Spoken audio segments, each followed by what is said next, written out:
What happens when royal privilege crashes headfirst into American reality TV? When someone raised behind palace walls, sheltered from consequence, suddenly gets asked the one thing they can't control, a real question.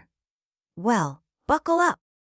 Because what happened on The View wasn't just awkward, it was volcanic.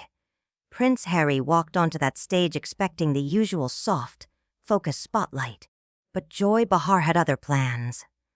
And by the time it was over, Harry wasn't just rattled. He stormed off in a moment so raw, the studio sat in stunned silence. But before we unravel this fiery face-off, hit that subscribe button and drop a comment below. Because what you're about to hear, it left jaws on the floor. The morning started like any other for the View's production team. Booking Prince Harry was a major win. He was in the middle of a high-profile media tour, fine-tuning his image as the reformed royal, the one who found his voice in America. Producers expected the same polished charm Harry had perfected on other shows. Impeccably dressed, smooth, vulnerable media, trained to a fault. And for the first few minutes, it went exactly as expected. Whoopi welcomed him to warm applause. The questions were light. Montecito, fatherhood, his latest project. Harry responded with that signature blend of self-aware humility and carefully measured pain. But not everyone was sold. Joy Behar watched him with narrowing eyes. She'd seen enough of Harry's press tour to be irritated. The victim narrative, the moral high ground, the TED Talk tone, all while leveraging the very title he claimed to be escaping. So when her turn came, Joy didn't waste it. "Harry," she said, voice calm but sharp, "you talk a lot about finding your authentic self, about breaking free from the palace. But isn't it a bit rich to complain about royal privilege while using that same privilege to build your brand here?" The temperature in the room dropped. Harry's practiced smile faltered. He recovered quickly, offering a diplomatic answer about lived experience and using his platform for good. Joy didn't blink. "But your platform is your title," she shot back. "Let's be real. If you were just Harry from Surrey, would Netflix have handed you millions? Would Oprah have invited you on her lawn?" The other hosts shifted in their seats. This wasn't on the script. Harry's jaw tensed. "That's a cynical view," he replied, voice clipped. "Yes, I was born into a unique situation. But that doesn't erase the trauma I've experienced. I lost my mother. I was hounded by the press." Joy leaned in. "Real trauma," she repeated. "You grew up in palaces, had armed guards, private tutors. Every door opened for you. What exactly is the trauma here? That the press took your photo?" A ripple of murmurs spread through the audience. Harry's face flushed. His composure, so carefully rehearsed, was cracking. "You have no idea what it was like," he snapped. "Known, the pressure, the expectation, the constant surveillance, losing my mother in front of the entire world." But Joy wasn't backing down. If anything, his defensiveness only emboldened her. And from that point forward, the interview spiraled. What had started as a puff piece had turned into a public reckoning, and Harry, the man who'd conquered countless cameras, suddenly found himself cornered. And when he finally stood up, muttering something under his breath and walking off that stage, it wasn't just a dramatic exit. It was a moment of reckoning. Because sometimes, when the crown comes off, there's nowhere left to hide. "Oh, we're playing the dead mother card now." Joy's voice cut through the tension like a blade. "Look, Harry, losing a parent is devastating. No one's denying that. But millions of people lose their parents and don't get to turn it into a lifetime excuse. They don't get multi-million-dollar book deals and Netflix specials to process their grief. They just carry on, quietly, privately." The words hit Harry like a slap. His face drained of color, hands gripping the arms of his chair as if bracing for impact. The other hosts looked stunned, visibly recoiling from Joy's bluntness. But she didn't stop. "And let's get real about something else. You keep talking about how you escaped, the royal institution. But you're still using the title Duke of Sussex when it's convenient, aren't you? You're still Prince Harry, when it helps close a business deal. Her tone sharpened. So which is it? Are you a victim of the monarchy, or are you still profiting from it? Harry's composure was unraveling fast. Years of media training, of polished answers and polished smiles, were peeling away. The carefully curated image, royal rebel turned humanitarian, was cracking in real time. You don't understand the complexity of my situation, Harry snapped, the repressed entitlement bleeding through. It's not as simple as walking away. There are legal obligations, family responsibilities, and yes, just like anyone else. Joy laughed, loud, sharp, humorless. Bills to pay. Really, Harry? You live in a 16 million mansion in Montecito. Your wife's wardrobe costs more than what most Americans make in 5 years.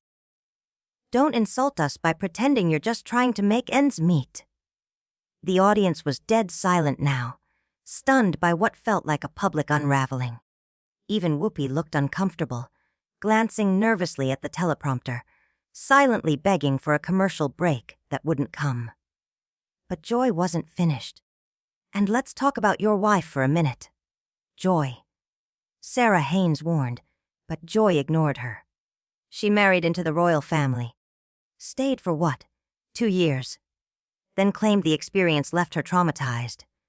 But she's perfectly fine using the Duchess's title to launch her brand, her podcast, her partnerships. You both want the perks, just not the responsibility. Harry's face flushed red, his voice trembling as he hissed through clenched teeth, "Leave my wife out of this." Joy didn't flinch. "I'm not attacking her. I'm questioning the contradictions. You two say you want privacy, but you're everywhere. You say you want independence, but you're still cashing in on the very system you claim to reject. You want sympathy, Harry, while living a life 99% of the world can't even imagine. Joy, maybe we can talk about Harry's charity work." Sarah tried to interject, her voice tight with tension. But Harry was already spiraling. "You know what? I don't have to take this," he barked, standing abruptly. "I came here in good faith, to talk about mental health, veterans, making a difference. But all you want to do is tear me down and question my motives." Joy raised her eyebrows, calm, unmoved. "When your motives involve monetizing your trauma while attacking the very institution that gave you everything. Yeah, those deserve scrutiny." "That's not fair," Harry shot back, but there was no weight behind the words now, just raw emotion. "I've been through things you could never understand. The judgment, the suffocation. Oh, the pressure of being rich and famous." Joy interrupted, voice thick with sarcasm. "The burden of generational wealth and global adoration. The tragedy of never wondering where your next meal's coming from. Please, Harry, spare us the sob story." Even Sunny Hostin tried to smooth things over now. "I think what Joy means is that many people face trauma, real trauma, without your resources, and still find a way to survive without cameras or royal titles." But it was too late. Harry wasn't hearing any of it. His eyes darted to the audience, to the cameras, to the stunned faces of the other hosts.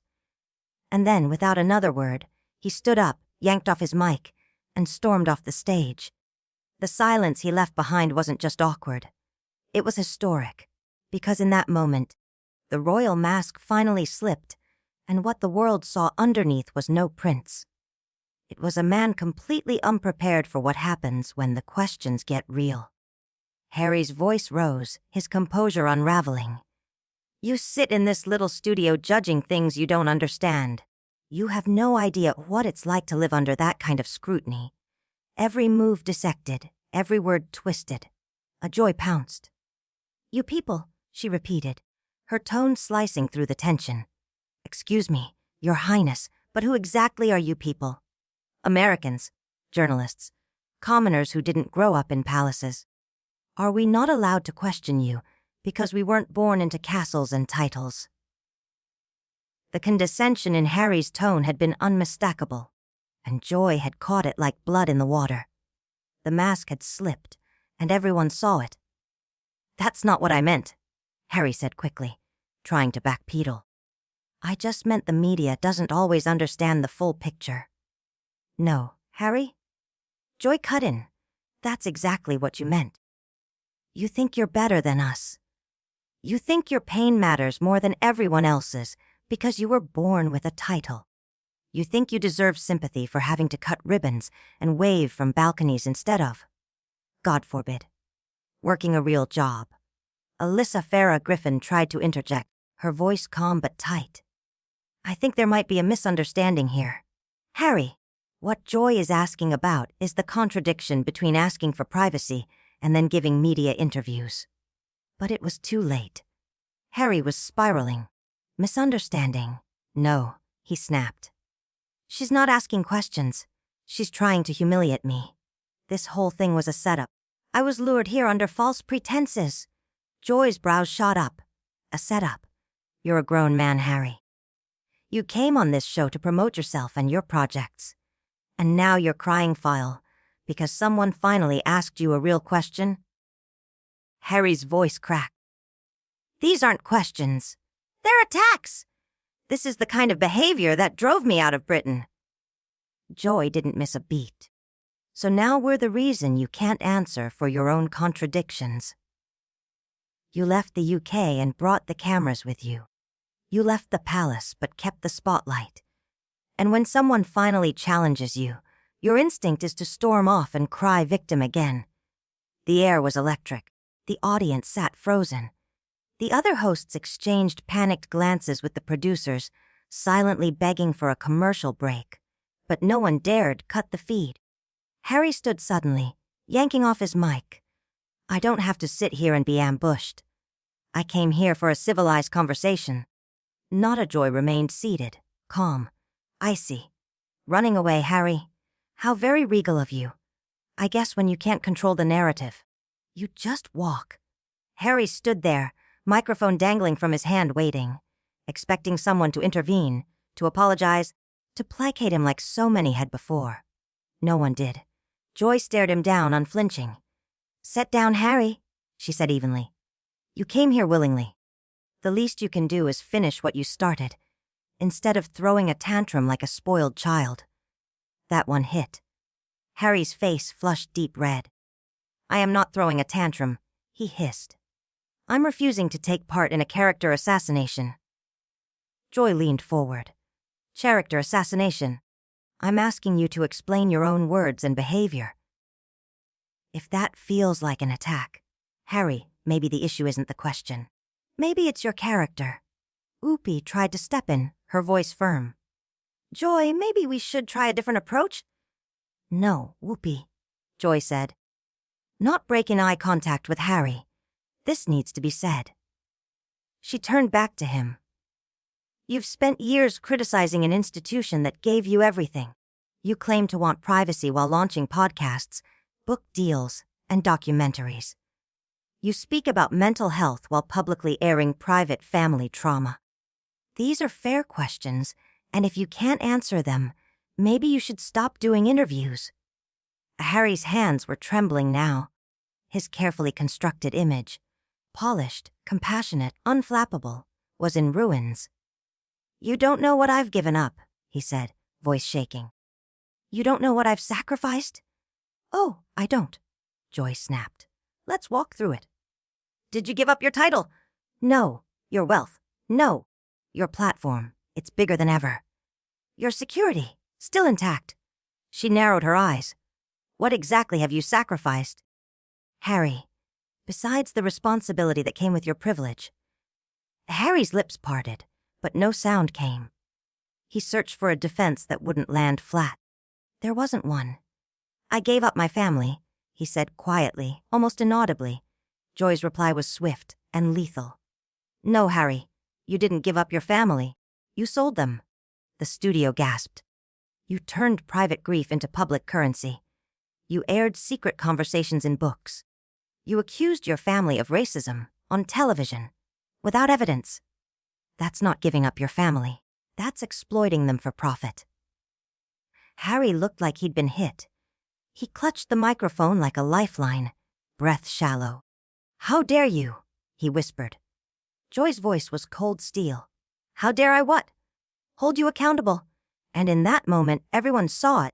The man who had fled the crown now stood exposed, not as a victim, not as a hero, but as a prince stripped of illusion and joy. She didn't flinch.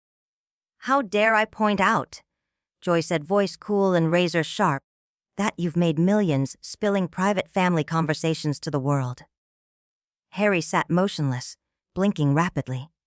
"How dare I suggest," she continued, "that maybe, just maybe, you've damaged relationships with people who raised you, protected you, and loved you, all so you could sell your version of events to Netflix." She leaned in, voice steady. "How dare I ask if you, Prince Harry, might actually bear some responsibility for the chaos you claim to have escaped?" Harry's composure finally shattered. "You don't know anything about my family," he snapped. "You don't know what they put me through. The pressure, the conversations, the way they treated my wife." Joy didn't flinch. "Then tell us," she said, cutting through his fury. "Stop hiding behind vague accusations. Give us details, not these dramatic, victim-laced monologues that never seem to add up." But Harry didn't. He couldn't, because the moment he got specific, the narrative unraveled. The grievances would look petty. The trauma would look like entitlement. The noble cause would start to look like a PR stunt. "I don't owe you anything," he hissed, his accent tightening along with his jaw. Joy nodded slowly. "You're right. You don't. But you came on this show asking for our attention, our sympathy, our support.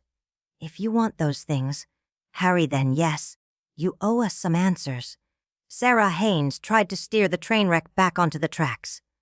"Harry, I think what we're all trying to understand is, how do you reconcile wanting to be independent while still clinging to a title from an institution you constantly criticize?" But Harry had already checked out of the conversation.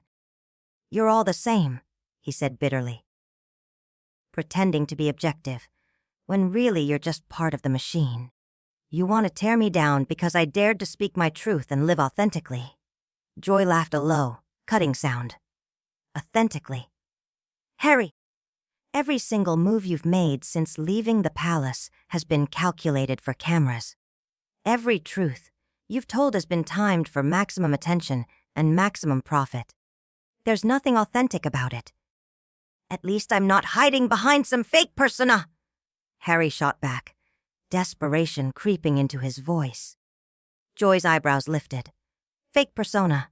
I've been sitting at this table for 25 years, Harry, asking tough questions, calling out hypocrisy. I don't care about titles. I don't care about bank accounts. What I care about is honesty, consistency, accountability. Can you say the same?" The comparison landed like a punch, because everyone watching could see the truth. Joy had been consistent. Harry, he had shape, shifted party boy, soldier, prince, victim, brand ambassador, activist, each new identity emerging at the exact moment it became useful. "This is ridiculous," Harry muttered, waving a hand in disgust. "I came here to talk about important issues, to make a difference. All you want to do is attack me." Joy leaned in, her tone now openly scathing. "Important issues, like whining about your privileged childhood. Like turning your family drama into a business model.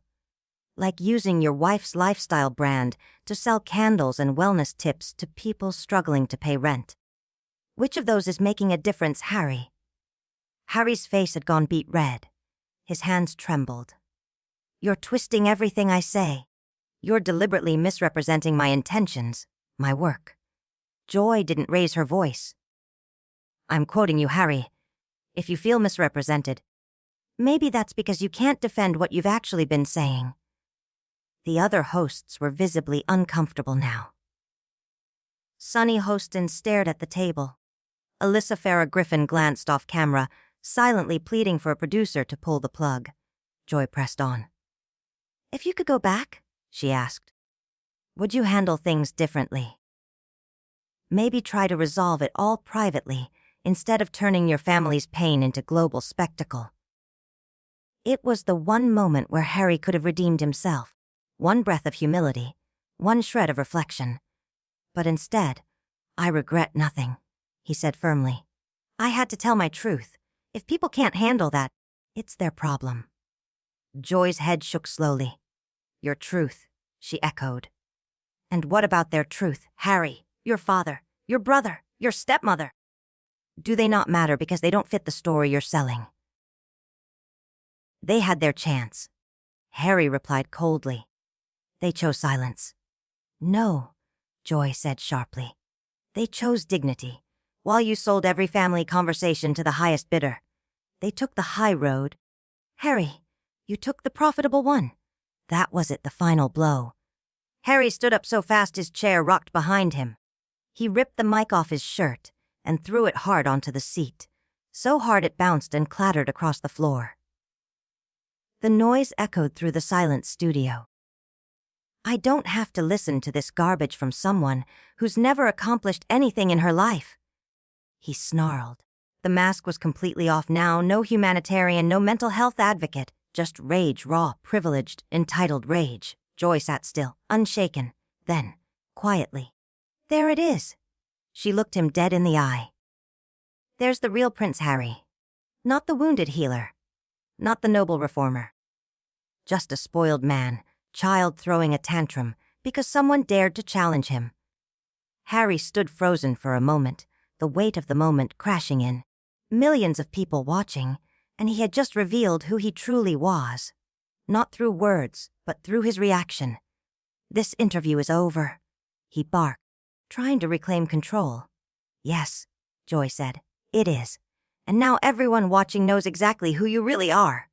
Harry turned and stormed off, pushing past crew members, stagehands, anyone in his way. The cameras followed, capturing it all. His rage, his escape, his unraveling. The other hosts sat in stunned silence. Finally, Joy turned to the camera with a small, knowing smile. Well, she said calmly. That was illuminating. She folded her hands. Sometimes the truth doesn't need a script. It just needs pressure. And that was the moment. The moment Prince Harry's carefully polished image shattered. Not because of a smear campaign, not because of media bias, but because of him. Because under the weight of a few direct questions, the facade collapsed. And the world finally saw what was underneath.